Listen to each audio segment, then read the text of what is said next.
Here in Portland, people are protesting today's shooting in Minneapolis. One group organized a rally, then marched to the ICE facility in South Portland. Many are still there tonight.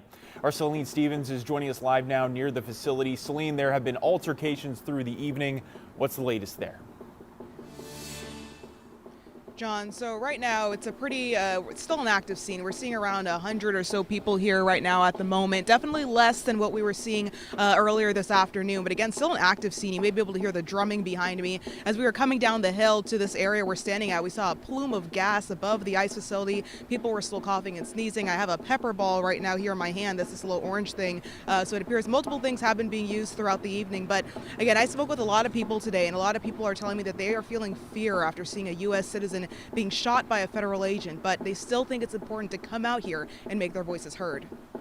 At this point, if we stay inside, we're telling them it's okay to murder us in the street. Protesters took to the streets Saturday evening, marching from Elizabeth Carruthers Park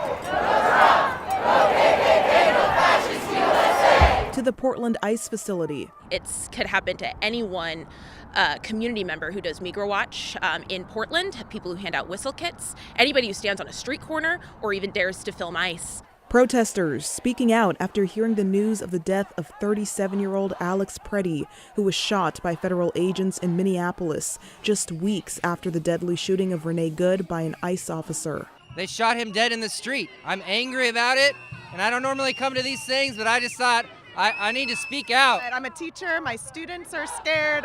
This is not okay. My friends in Minnesota are updating me. It is scary. Throughout the day, hundreds gathered at the facility, chanting, playing music, and some going right up to the gates of the building, leading Portland police to put out a message on X, asking people to not tamper with barricade doors or they will be arrested.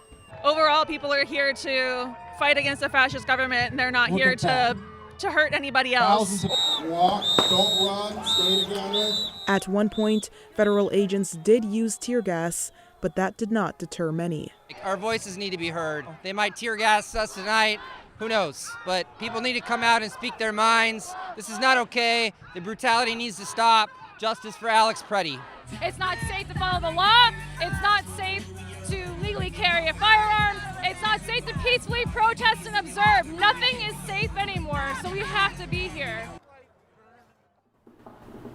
Again, the environment is still pretty active out here. Again, around 100 or so people. We have seen tear gas or CS gas, some form of a gas used against people out here throughout the whole evening. But overall, things have remained mostly peaceful. Earlier today at the park, there was a counter protester, and that's where most of the altercation was happening. But out here, it's just been people out here chanting and playing music and such, getting a little close to the ICE facility, definitely, and that's often when the gas was being used. But overall, PBB says that there have been arrests. We are not informed about how many arrests there have been made, but PBB also made it clear that they have not used any munitions tonight. John?